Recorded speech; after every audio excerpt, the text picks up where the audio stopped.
বিসমিল্লাহির রহমানির রহিম। আসসালামু আলাইকুম প্রিয় দর্শক, আজকের স্পেশাল রুই মাছ রান্না হবে একদম নতুন আঙ্গিকে এবং সেরা স্বাদের।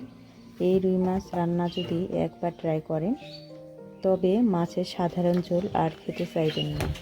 চলুন তাহলে দেখে নিই সহজ মশলায় এবং পারফেক্টভাবে রুই মাছ রান্না করার সেরা গোপন পদ্ধতি। প্রিয় দর্শক, এখানে আমি কয়েক পিস রুই মাছ নিয়েছি রান্না করার জন্য। এখানে রুই মাছটা আমি ভুনা ভুনা করে রান্না করব, একটু ঝোল ঝোল থাকবে। তো রুই মাছগুলোকে আমি প্রথমে পরিষ্কার করে ধুয়ে নিয়েছি লবণ দিয়ে এবং লেবুর রস দিয়ে।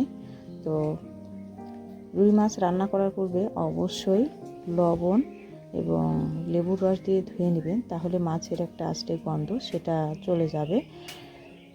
তো প্রিয় দর্শক, এখন এই মাছটাকে রান্না করার পূর্বে আমি এখানে লবণ এবং হলুদের গুঁড়া দিয়ে ভালো করে মাখিয়ে হালকা করে ভেজে নিচ্ছি।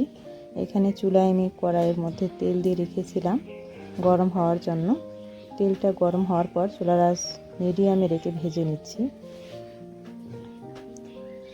বেশি কড়া করে ভাজলে এখানে এই মাছের মধ্যে যে মশলাগুলো দিয়ে আমি রান্না করব সেই মশলাগুলো কিন্তু মাছের ভিতরে প্রবেশ করবে না, যার কারণে আপনারা মাছটা কিন্তু হালকা ভাজবেন, যাতে মাছের যে কাঁচা পানিটা থাকে সাধারণত সেই পানিটা শুকিয়ে যাওয়া পর্যন্ত ভেজে নেবেন।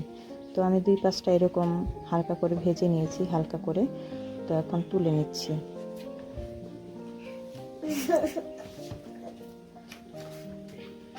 প্রিয় দর্শক, মাছ রান্না তো খেয়েছেন, এইভাবে একবার রুই মাছ রান্না করে খেয়ে দেখবেন, তো অসাধারণ লাগবে। এখানে কিন্তু কোনো রকমের টমেটোও লাগবে না। তো জাস্ট নতুনরা যদি এইভাবে একবার ট্রাই করেন তো মাশাআল্লাহ। তো এখন এখানে এই মাছ ভাজা তেলের মধ্যে আর একটু তেল দিয়ে পেঁয়াজ কুচি দিয়ে আমি বেরেস্তা করে নিলাম। এই পেঁয়াজ বেরেস্তার ঘ্রাণে কিন্তু মাছের টেস্টটা আরও বেড়ে যাবে। এখন এখানে আমি পানি দিয়ে দিলাম আর হলুদের গুঁড়া দিয়েছি, মরিচের গুঁড়া দিলাম, ঝাল আপনাদের পছন্দ মতো দিয়ে দিবেন।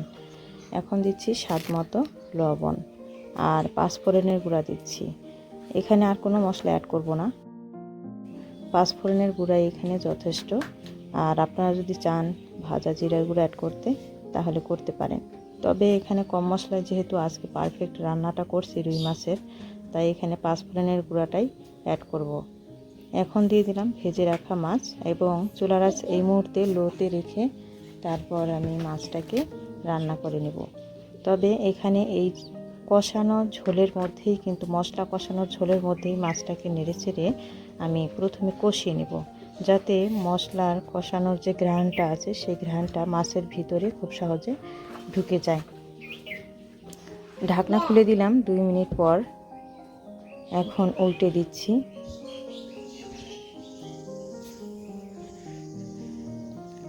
এখন এখানে দিয়ে দিব পানি। এখন পুরোপুরি রান্না করার জন্য এখানে পানি অ্যাড করে দিলাম এবং ঢাকনা দিয়ে ঢেকে দিলাম। আর চুলার আঁচ মিডিয়ামে রেখেছিলাম ঢাকনাটা দিয়ে। প্রথমে কিন্তু কষানোর সময় চুলার আঁচ কমিয়ে দিবেন, একদম কমিয়ে দিবেন। তারপর যখন আবার ঝোল দিবেন তখন কিন্তু চুলার আঁচ মিডিয়াম করে দিবেন। এখন নামিয়ে নেওয়ার 2 মিনিট পূর্বে আমি ধনিয়া পাতা দিয়েছি। আর ধনিয়া পাতা দেওয়ার পর পরিবেশন করার পূর্বে কাঁচামরিচ অ্যাড করব, কারণ কাঁচামরিচের একটা ঘ্রাণ আছে, সেই ঘ্রাণটা কিন্তু খুব ভালো লাগে। আপনারা যদি চান যে কাঁচামরিচটা একটু সিদ্ধ সিদ্ধ করে খেতে, তাহলে ধনিয়া পাতা দেওয়ার 1 মিনিট পূর্বে আপনারা কাঁচামরিচটা অ্যাড করে দিতে পারেন। বা মাছের যে ঝোলটা আমি কষিয়েছিলাম সেই মুহূর্তেও কিন্তু এই কাঁচামরিচটা অ্যাড করতে পারেন।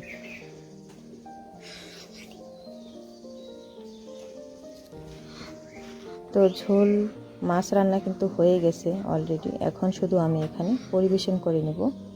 আর মাছ কিন্তু খুব কম নাড়াচাড়া করবেন, তা না হলে কিন্তু ভেঙে যাবে, সেই দিকটা আবার খেয়াল রাখবেন।